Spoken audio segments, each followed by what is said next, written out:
would you say has been, for your case, for this particular project in this area, the biggest challenge that you overcame, but it's been something that like you're like, okay, if I were to teach someone, if I can go back to Eric 2024, I would tell him, keep an eye out for this.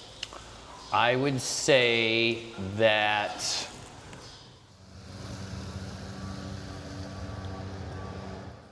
So are you gray boxing the commercial or white boxing? White boxing. Got it. Nice. We've done this. Technically, we've only put in interior walls, so it's actually 6 spaces. We've only put in 2 demising walls for 3 spaces. So if somebody wants a bigger space, they can get a feel of how it is. Yeah. But ultimately, though, I think our design calls for like another demising wall, I believe, like right over here or something like that. So if some commercial tenant wants a bigger space, they can obviously take it. What's going on, everyone? This is Yash from DMC Group. We are here at the Gerald, the first prime major anchor development in the newly established Brooklands District of Rochester Hills. DMC serves as the developer and builder of this project. We are looking forward to being done here in the next 6 to 8 weeks. We got 6 large commercial spaces that are coming on the market right now, and we have 10 luxury condos up above. We're very excited because Rochester Hills is behind this, and the new Brooklands District is going to be the future of the area. You got 6 commercial bays. Are there any restrictions as far as who you can rent the space out to? We're just not going to have a commercial kitchen, large commercial kitchen. No because commercial kitchen? We don't want to, for 2 reasons. One is obviously the design of the space. We purposely didn't want to have us crowd up the mechanical shaft for the exhaust requirements that are going to be there. But more importantly, we just don't want our tenants or whoever future residents who live here to have to deal with the smell and sound of like a large commercial kitchen. We will be open to having warming kitchens like in coffee shops, but in this particular project, no large commercial kitchen. And I personally believe that on like developments where you have like, you know, 2 to 3, maybe 4 floors where you don't have more than like 15 to 20 condo spaces or 25 apartments or condos, you shouldn't have too much large commercial kitchen work, because especially on condos, because like, you know, you don't want to deal with those smells and sound and whatever other requirements that maintenance may have for a buyer. There was some increase for a cigar bar. Is that something that it could be exhausted properly? It could be, but it would also be like something that from the investor standpoint of the cigar bar, they would have to go through the process of whoever the future, you know, HOA / like we would be holding the commercial, they would have to go through a little bit of extra cost to be able to restore everything that they destroy. Because like, from our standpoint right now, if we had a cigar bar tenant, maybe we would be able to build it out in the space before we start closing up the walls. Okay. But once we start doing that, we're not gonna break up on our own costs, basically. So they're gonna have to do that, which that still happens all the time. Okay. We've done all this fresh concrete. There'll be a tenant that comes in, wants to build a restaurant in one spot, they'll break the concrete we just did. Okay. But it just is part of the cost. And that's why we try to lock in the future developments, we're going to try to lock in a couple, you know, anchor commercial tenants like as we're developing through, so we can incorporate their design into our product. Absolutely. You know, the hard part about that is if you find a small business anchor tenant, yeah, when you have the idea, fast forward, let's say 3 years, once you're done with pre-development, construction, yeah, are they going to still even be in business? In business, at that point? yeah, you know? exactly. I mean, you know, small business is tough in 2025. Yeah, small business is tough. Yeah, you want the anchors. Yeah. Ideally, if you have like a good commercial tenant that's happy with the type of work you do, maybe that would be the best. You literally are transforming Rochester Hills. Mm-hmm. The tallest building in the city is what we're standing in. And as I'm driving down the street, I mean, it's really an eye-catching development to a point where it's like, this is really the center of this downtown strip, in my opinion, that you guys are creating. No, you're absolutely right. I mean, big swing for us. We loved it though, because I felt like it was needed in the time, and even for Rochester Hills, like they've gotten behind us and like really want to support as much as they can. We have a big Rochester Hills annual parade that's going to be here that happens towards the end of July. Our goal was to see, we're going to talk to you, if we can have something like a model unit, no furniture, at the end of July, like for people to come and see, maybe even on the 3rd floor. And we can actually market it in a way, even with Rochester Hills, that people can come. Because they got to feel comfortable. It's such a new thing for them. This never existed here. This development group, first time like that they're over here. So as long as they're comfortable in seeing some of the space, I think they'll be happy to actually tour 1 or 2 units, even if it's just like, no furnishings, but just sheet rocked up, and maybe some of our millwork and fixtures can be in. Just pass our inspection and start hanging gravel right now. Good. Nice. Congratulations on Amazing. Thank you. Eric, can you speak a little bit on the process of? Do you mind getting filmed? No. Okay. Whatever I get told to do, that's what I'll do. Let me ask you this. Okay, what would you say has been, for your case, for this particular project in this area, the biggest challenge that you overcame, but it's been something that like you're like, okay, if I were to teach someone, if I can go back to Eric 2024, I would tell him, keep an eye out for this. I would say that having a full understanding of the township's requirements would have gone much further off of the very first meeting that we had with the city at the city. I think that there was a lack of transparency there that affected the building process. That I did not prepare for personally. So if I could go back, it would have been ask more questions and get more information off the first meeting to confirm that my thoughts and processes with the municipality are in conjunction and working together completely instead of the understanding that I had. Makes sense. So what's been your like favorite part when you look back at like the time of the Gerald, whether it's an architectural element or like a favorite part of the schedule? Like what would you say was like, yeah, this is when we were really kicking, or is it right now? Right now, this is it. This is the best part to me. It's that first week when we break ground is always big because it's all fresh and it's exciting and it's ready to just hit the ground running and take off, and that to me is always great. But right now, when you hit that point where you hit drywall, it's like that's where the game changes. That's when the game changes. Because now it's like you shift from that rough and all the, it's raw, it's rough, it's open and it's fresh, and then once you get that closure and you get the drywall on, it just changes everybody's focus into finishing. And you see the morality shift, you see everybody's mindset shift, and it's like, oh, there's the end of the tunnel. That's what we need to get to right there. So it's like that light comes on in the distance as soon as that first sheet goes up, and you're like, that's where we're going. That's what it's going to be. That's the finish line right there. That's what makes it. That's what makes it awesome. That's awesome. Yeah, like I was saying, we have the whole July parade for Rochester Hills, and maybe 3rd or 4th week of July. I feel like almost keeping that as like an internal target. Like guys, like, I mean, in an example, we can aim like we want to be sheetrocked up and millwork in some places as much as possible. We should be painted, and we should actually have most of the devices in by the 3rd week of July. By the 3rd week of July, yeah. So honestly, we could, if we push hard enough, we could probably get all those units done on the 3rd floor.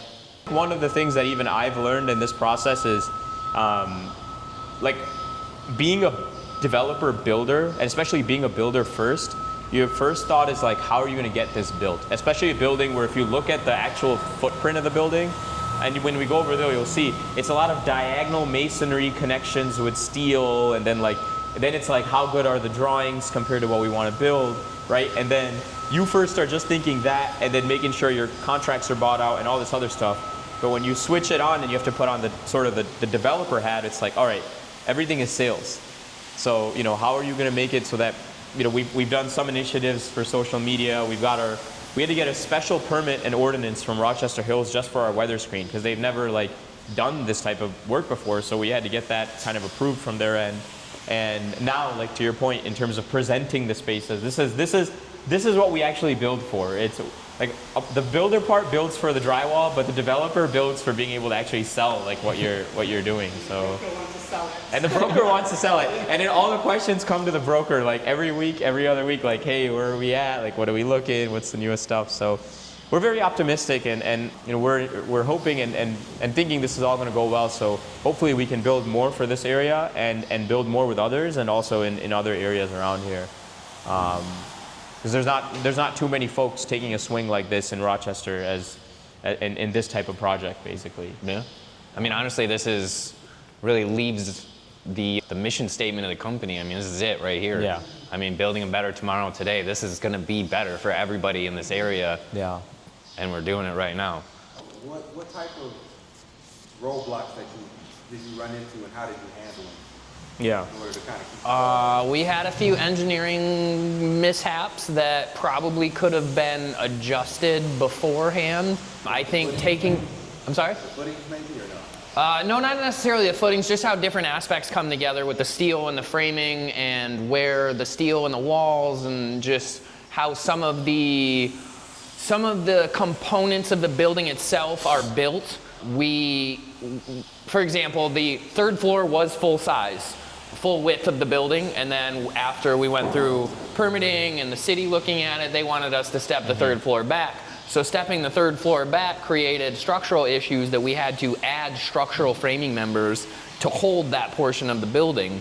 What got sort of, I would say, missed or slipped through the cracks is nobody kind of stopped on that second floor and went, what are we doing to the second floor by adding these framing materials into the third floor to hold the third floor?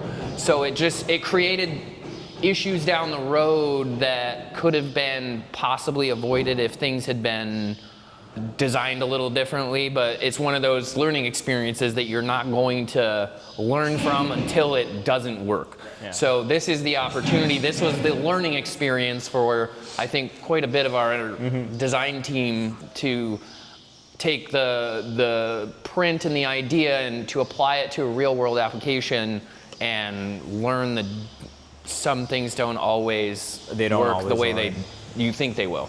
And then in that same manner, like even after we were in permitting, from a developer standpoint, I mean, we were following up and sort of checking in very regularly, because the jurisdiction has a pretty substantial checklist process for being able to get any shovel in the ground, which requires like various types of sign-offs from different entities. I'm not even talking about like the entitlement and zoning. I'm strictly talking the building department and engineering departments, because they're very thorough, and they want to make sure that everything is signed off from every group before the next group signs off. So that in itself was probably, like, on the inspection side, you guys dealt with it. On the permitting side, we dealt with it, and Mo got to see basically all of it, because he saw from the amount of paperwork Both sides, we had. yeah. I mean, we probably have like 15 different permits for this job between everything combined. So that was a learning lesson as well. But I think the way I look at it is, it's once you go through it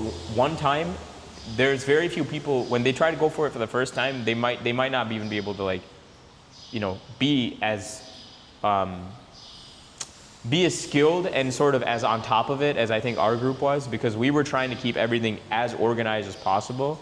When you're working in a new jurisdiction, like places that are more thorough, that's what kind of makes and breaks, I think, developments, when they're not able to be on top of that. And ultimately, time is money, right? So the longer you can't permit and start shoveling the ground, the worse off for everybody on the overall project package. So, And just like every project, though, it's a learning experience. If you don't learn anything from a job, then you did something wrong. Yeah. I mean, that's really what it boils down to. And I think our team learned a ton out here. Yeah. And I think we're going to be able to grow a lot from it. And we're going to be able to apply it in the next one and the next one and the next one, and just keep going and keep that growth and keep that learning capability, and just continue to move forward and higher. yeah, So absolutely. I know DMC has their own arm for design, but this is a project that you didn't necessarily work with your team. Correct. On the architectural, Yeah.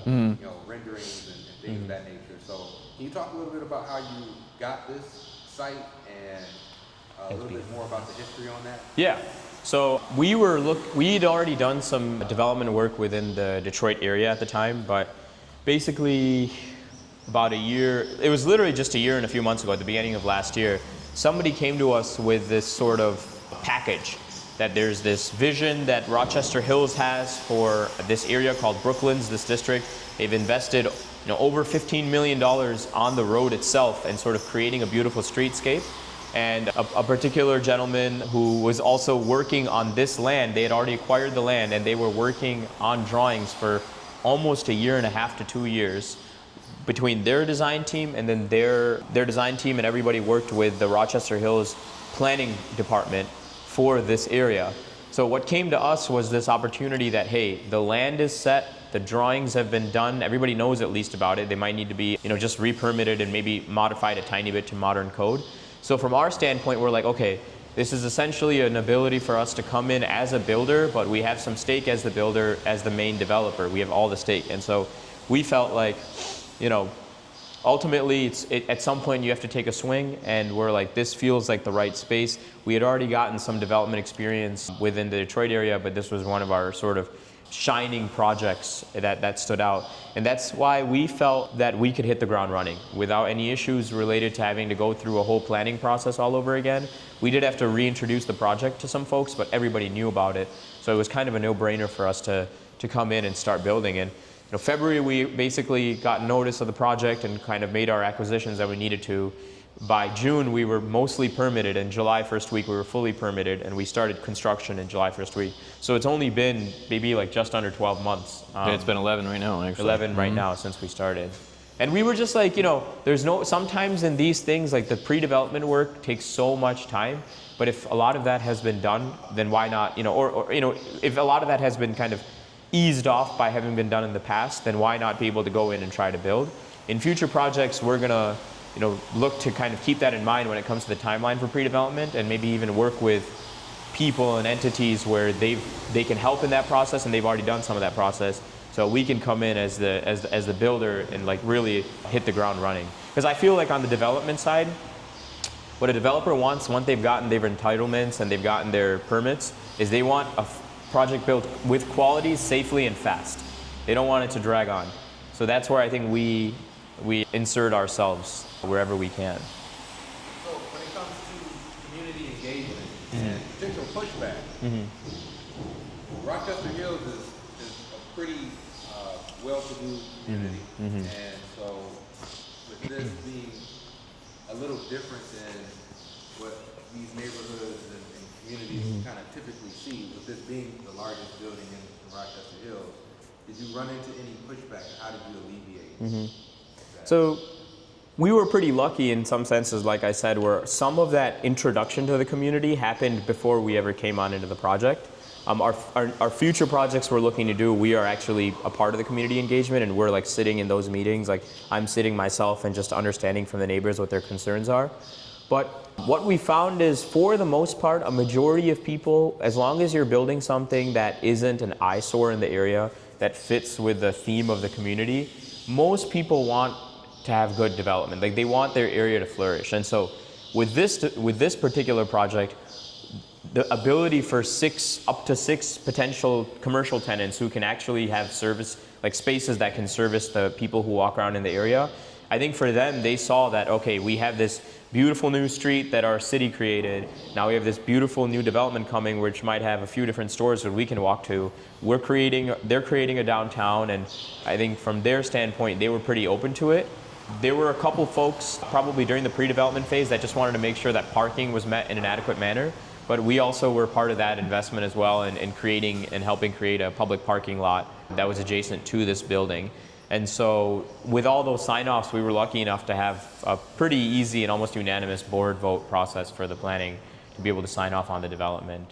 Thankfully, everybody has been pretty good, and even from the neighbors, I mean, nothing major, just minor stuff related to noise. But we were able to kind of just say, like, look, like, first time you do something like this, it's going to be a little noisy and a little dusty, but work with us and you'll have something like this to be able to call your own in a year. Local authorities have been very helpful along the process as well, so that helps. Yeah. When it comes to that, some of the public pushback, and it's been individualized. I wouldn't say it's been any kind of public outreach or outcry or anything. It's been very, very slim, very, very few, but you can't please everybody every day, right? Yeah. That's how it goes. Dude, it's so quiet here. Yeah, so quiet. Makes it real. It does. That's why I say, when you get that board on the walls, it's like, it's a whole different mindset. Oh man. It just makes it real, makes it ready to go. This is actually one of the biggest units. This is a 3-bed, 3-bath. Each one of the units up here on the 3rd floor, there's 4 balconies for each unit. So there's a lot of outdoor space that you get. I personally like this unit best. You get nature, you get the view back here, I think is the best, personally. There's some different opinions on that, but whatever people are. Yeah, it's whatever people are interested in, and everybody's got their own opinions, right? So, got master back here, walk-in closet, full bath, nice big kitchen, living room. It's kind of a galley setup in the kitchen here. You want to see the siding? So, and then there's this 2 more other one? bedrooms down there, both with their own bathrooms. So it's What'd you guys do for the washer and dryer? You going ventless? stackables. You're doing, so you are running the ductwork. Yep. There's fresh air and duct out. Got it. So, yes, sir. Very impressive. And this is a bedroom here. Yep, this is the master. Yep, this is, I would call the solo master. Class. Okay. So There. walk-in closet, bathroom here, and then this is like a pantry closet here off the kitchen.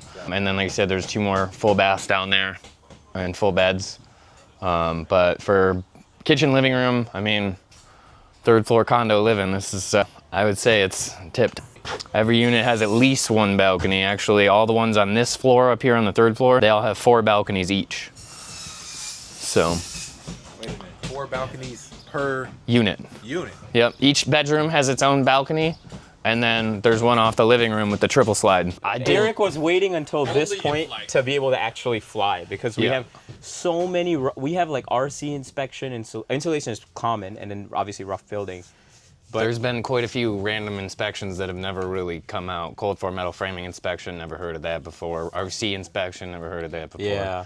So there's some stuff that we had to, just get through, but the contractors that we have lined up and the amount of work we have left, this is where we're gonna start banging stuff, and every week it's gonna look like we got a bunch done. yeah, He has another saying. unless So- DTE is another Well, thing, yeah, right? unless DT is another saying, Yeah.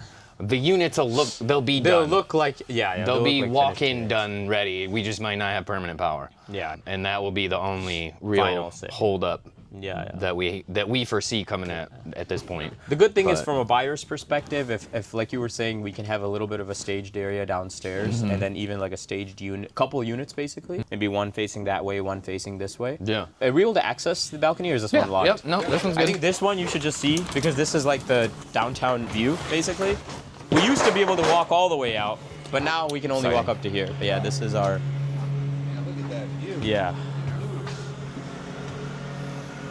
It really stands out when it's late spring. Yeah. When you get that shift from everything being dead to green everywhere, Yeah. holy smokes, it is beautiful out here. I bet the fall with the color change and the leaves Yeah. looking down this road, Yeah. that's gonna look nice too. My hope is that in the next few years,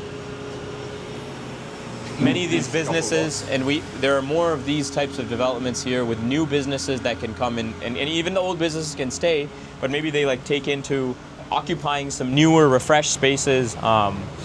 And there are already some new folks. Johnny Black's is relatively new, and then there's a new Mexican spot that's over there. Some of this land is for sale. Some of it may already be in the process of being sold. This is for sale. This gas station, this development, and we are potentially hoping that we can be a small part of at least the development side of work over here, if not the build side. And they've already deed restricted it, so they're not going to be able to do a gas station again. It has to be a B4 classification, like something. So this gas station is for sale. It's for sale. It's getting the cleanup work. Yeah. Yep. Yeah, that whole thing's gonna have to get. Yeah, and maybe there's an Eagle grant that you can take advantage of. Oh, yeah. From the state. But speaking of capital stack, and potential abatements or anything of that nature, grants, were you able to take advantage of anything that kind of helped? In this particular project, no, primarily because it was clean land, clean ownership before, and there was nothing to do with anything beyond the environmental surveys. It was completely clean. So we weren't necessarily in that scenario for this one, but in future ones, there will be areas where we're going to look to have some sort of tax incremental financing, especially if it's a newer development in a newer area. If the area is, if we're going to be going for a for rent model by chance, then we will definitely look to see if we can meet like 60 or 80% AMI in some of our rental spaces. And then of course, if it's a contaminated area if it's brownfield development that we're doing, then making sure we can try to hit the brownfield TIF as well. And then in another respect to this one, we should mention like a company we do a lot of work with, Genesis Credit Union. They're the ones who did the construction financing for this particular project. To So they were very helpful in that respect for us getting this development off the ground. So all of our second floor units, which is my personal design element, my personal favorite design element in Europe, which is tray ceilings because I don't like direct lights. I hate direct lights as much with a passion. So I like the idea of like when you walk into a unit and you turn on the light, you shouldn't have a light in your face. It should be hidden. So there's 6 units here, and we're gonna have tray ceilings in all 6 of the units. So there will be recessed lighting, like basically like uplighting in all these units on the second floor. They're all they do all feel pretty big. Yeah. So I think we have from, was it 2,000 Yeah. square feet? So in each unit, and there's 10 units, so. What the association fee may be on these? I think the guys calculated it. We wanted to keep it south. I think it's going to be somewhere between $300 to $400 HOA a month. We wanted to keep it south of 500 because, primarily the HOA is just going to be related to building insurance, some landscaping and elevator maintenance, basic cleaning on the inside. There's very little green space because the Very property is so little, small, yeah. so not a lot of maintenance. You're seeing it now. We should do a check-in in 6 weeks and be like, where are we at in 6 weeks? And so what Eric mentioned, the structural, so he was mentioning like this beam. Yeah, so this is that load, structural load that needed to transfer in to carry that 3rd floor. Yeah. And this is where the engineering portion came in. Why one of the reasons we added this tray ceiling was we had to have a place that we could run the ductwork, fire suppression out. So you can't run anything through these structural beams without compromising the structural integrity of it. So with that, we had to redesign, engineer, and come up with our own plan, which is where the trade ceilings actually came from. All within like a week, basically. We're like, all right, what do we do? That was it. It was something that our team tackled quickly Yeah. and efficiently and effectively. Yeah, Honestly, I think it looks great. Yeah. It added an architectural flair to the units. Yeah. And it also serves a dual purpose for us, and we were able to put everything we needed to inside of it. Yeah. It So- actually ended up working out really well. And honestly, like, personally, I like the tray ceilings even more because of the fact that, you don't have to have that light direct in your face over here, and we can get away with hopefully some indirect lighting for people that come in. I feel like one of the units, like, would make sense to have, like, if we can, even lit up temp power wise, but Yeah. with like that sort of tray ceiling lighting. Okay. And then another unit on the top floor, and end of July. By like that date, I'll let you guys know. Okay. Yeah, like I said, this is where Eric is probably going to shine the most, because when it comes to finishes and sort of pushing things along on the finishes side, he has a lot of experience from previous developments, and probably is the most fun part, and he'll be having a good idea of drywall production and painting in the next like few weeks. So this is Mo Siddiqui with Berkshire Hathaway Home Services out here in Rochester. Let me do that again. Truck. It's probably your truck too. No, I hope not. How's it going, everyone? This is Mo Siddiqui with Berkshire Hathaway Home Services. He is the broker for the residential side for the Gerald development in Rochester Hills. Yeah, you can reach me at 248-212-4694. We have 10 luxury units for sale now. Should be done 4 to 6 weeks, you said. And yeah, looking forward to introducing this to the community and having people live here and enjoying all the amenities that DMC is going to provide and build for the community. Absolutely. Yeah. So because I live in the community and my office is up the street, so we are locally very connected, and I know a lot of people that live within this Brooklands area. Everybody wants somewhere to be able to walk to, ride their bikes, because there is a lot of parks and stuff around. So there's not a ton of restaurants or just coffee shops yeah. or anything that they can walk to. So instead of having to get in their car and drive somewhere else, at least now they know they have something that's very communal and that they can enjoy with their families. And we're in terms of our ideal tenants over here, like Mo said, local businesses ideally. If there are commercial tenants that are larger brands that fit the identity of the area, we'd be happy to have coffee shops, maybe a small bakery, bagels, bookstore, Pilates, or any sort of fitness areas. All would work really well.